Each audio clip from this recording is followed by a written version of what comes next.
Hello everybody and welcome to another layout update video. I know it's been a little while since the last one.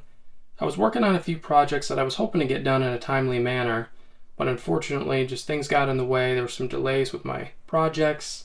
I had to redo a few things, so it took a little longer than I had anticipated. So I do apologize about that. But I've got plenty of new things to share, so let's get right to it.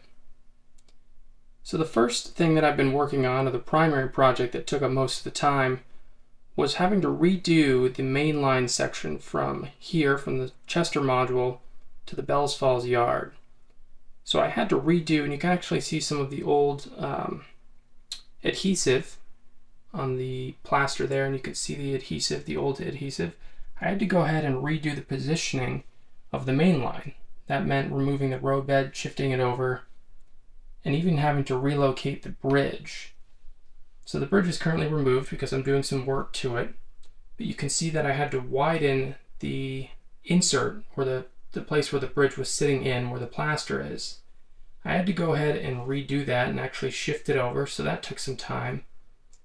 And then I had to continue with the track work down to the interchange of shifting everything over accordingly. So that took quite a bit of time. I had to rewire everything. I had to remove the wires. I had to test it, make sure everything was good. So the reason that I had to redo this is actually some of the rolling stock that I had purchased, specifically the T-Box boxcar and the ethanol tank cars, couldn't actually handle this part of the S-curve here.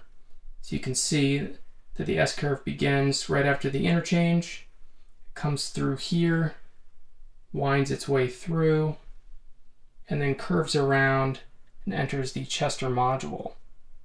So that part of the S-curve was too tight, and I thought when I had designed this that that would be good enough for the tank cars or some longer cars, 55 to 60 foot.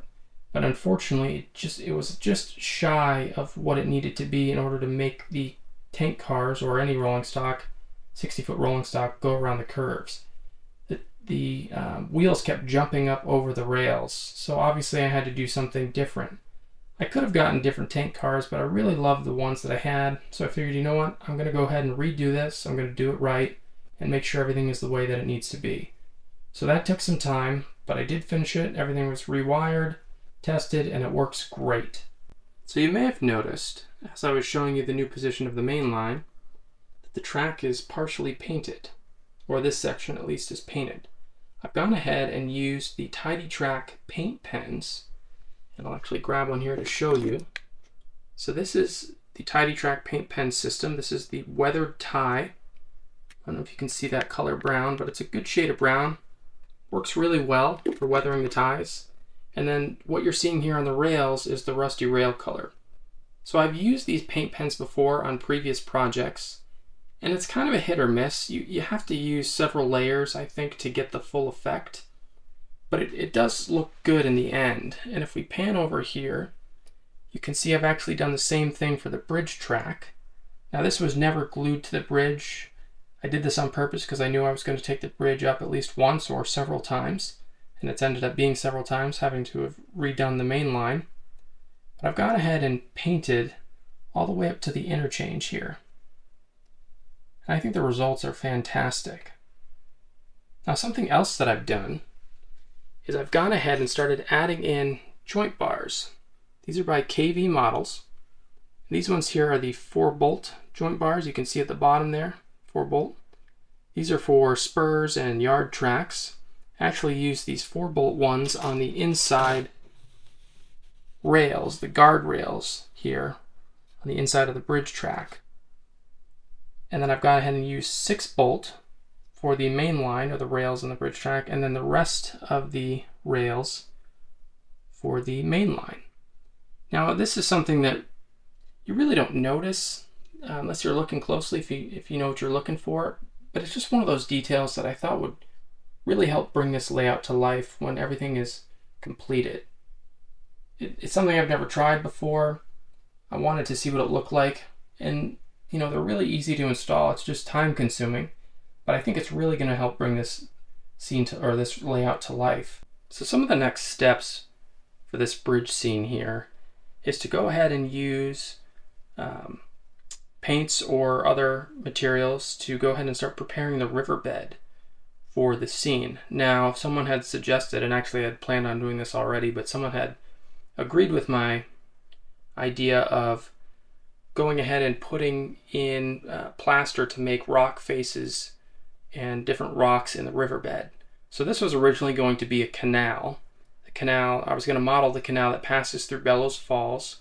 It's part of the Connecticut River, and that has a smooth side to it and smooth bottom canal made out of concrete, obviously. But I've gone ahead and transitioned to, and I think I mentioned this in a previous video, that I wanted to go ahead and model another river scene further down the line. So even though Bellows Falls typically, or not typically, it does begin here, and then the Bellows Falls truss bridge that goes over the canal would be here in real life, I decided to kind of model or skip over a few miles of trackage. So this would represent at least 2 or 3 miles of track here, and it would meet up to the second truss bridge you come across on the Green Mountain Railroad. And this actually goes over a river that looks much similar to the backdrop scene. So I'm going to go ahead and add some plaster and some rock faces to make this a little more rough. And then I'm going to use, I'm not 100% sure I want to use this product. I have to look up more reviews, but I want to try the AK series. I think they're paints, or it's a putty or something, but they have asphalt, they have concrete, they have a lot of different products that I want to go ahead and try. And I'm going to use those to fill in these areas here to represent the concrete supports, or the concrete layer that's underneath the truss bridge. And then I may do some other kind of AK terrains, paints for the rest of the riverbed, but I'm not entirely sure on that. So something I don't think I've ever mentioned before is that I use the section of main line over the liftgate as a programming track for my locomotives. Now, I've never had a programming track, I've always programmed on the main, but now that I have several locomotives, it just makes it easier to go ahead and program on this isolated programming track on the liftgate. So I'm able to do this because of the gaps that are on each side of the liftgate, and the feeder wires themselves just feed into a terminal block, so the entire thing is electrically isolated from the rest. Or not, it's not technically electrically isolated, it doesn't have its own power source, it shares the power source. But having those gaps allows me to use it as a programming track instead of programming on the main. So this is just a little interesting feature. Again, I don't think I mentioned it before, but I thought it was worth sharing. So I mentioned in my first update video that I would take some time in the next update to go ahead and demonstrate the electrical work and the wiring for the layout. So we are currently underneath the north wall pole module, and this is the most complex out of any of the modules on the layout. So as you can see, all those red lights are the lights for the frog juicers. Out of all the turnouts on this module in particular, all but one have the frog juicers. There's one insulated turnout in the engine servicing facility. So basically, it's a simple concept, like a lot of model railroads. I've got a main bus that comes from the power, and the feeders work off of that and go to their corresponding tracks. So I also have the frog juicers, which are tied into the bus line as well, and they all connect with T-tap connectors. I got a bunch on Amazon for a really good bargain. So I've gone ahead and configured the entire layout this way, using the main bus with the feeders attached and the frog juicers wired in as well. It took some time to get the whole thing wired in, but everything works great. As I mentioned, I do have a few of those infill frog turnouts. This was actually due to the fact that I couldn't find the turnouts I was looking for at the train show, all electro frog, so I settled for a couple as infill frog. But these are actually turnouts that aren't really used as often as the ones that the frog juicers are wired into. So I've gone ahead and configured it that way to try and eliminate any troubles in the future. I probably will go ahead and install keep alives in my locomotives just as a backup, because you never know if you're going to have any issues, just to have that fail safe. So I think I'll go ahead and do that in the near future. So let's go ahead and take a look at what I'm working on next. So continuing with the river theme, I've done more work over here for the river, part of the Connecticut River, on the other side of Bellows Falls Yard. So as you can see, I've started to kind of outline or construct with foam the beginnings of the stone arch bridge. Now, mine's going to be more of, probably less than half the size of the actual one that would be found in real life. I didn't have room to extend this riverbed to make it wider due to the module joint that's right here next to it, so I had to keep it shorter. So instead of having 2 arches, or I think the real one has 2 arches, instead of having 2, I'm only going to have 1, and the stone arch bridge is not going to be very tall. So this is going to look more like a stone arch bridge going over a creek rather than the riverbed, but I still think it's going to look cool. So my plan for this is to take this foam base here and to carve the individual bricks and then paint and weather accordingly. This is a technique that I saw, I believe, on Trackside Scenery's YouTube page. They do something similar with bridge supports and carving out the foam and using paints and weathering powders to bring out the color. So I think I'm going to go ahead and try that for this project. So you can see here there's a little bit of a gap on this side of the stone arch bridge. I didn't quite carve this correctly when I initially carved it, but it's close enough to where I don't think I really need to redo it. I'm going to go ahead and use Sculptamold or some similar product, maybe just plaster, something to fill in that gap and solidify it. And once this bridge is adhered in here, it's not going anywhere anyways, so I figured that would be the best thing to do. And then of course I'll blend it in with scenery and all that. So something a little bit different than track work and scenery. I've actually begun work on the 3rd coach for the Green Mountain Flyer. It's a combination coach. These 2 are the Rivarossi models that I purchased, and I had mentioned those or shown those in the last video, but I've actually begun work on the 3rd one here, which is custom work. So this is a lifelike model, and I went ahead and I stripped all the paint off, primed it, and then painted the shell myself. We can take a closer look here. I tried to find a color that I thought would be suitable. It's a little bit different than the Rivarossi models, but I think it actually looks good having the different shades of green. The roof was definitely tricky to paint. The fine lines, the fine details aren't the greatest. There's a few imperfections. I'm going to go ahead and touch those up in the near future, but it looks great for having never painted a model before. So the chassis here, I've done some custom work to as well. We can actually take a look. So I've got different trucks on here.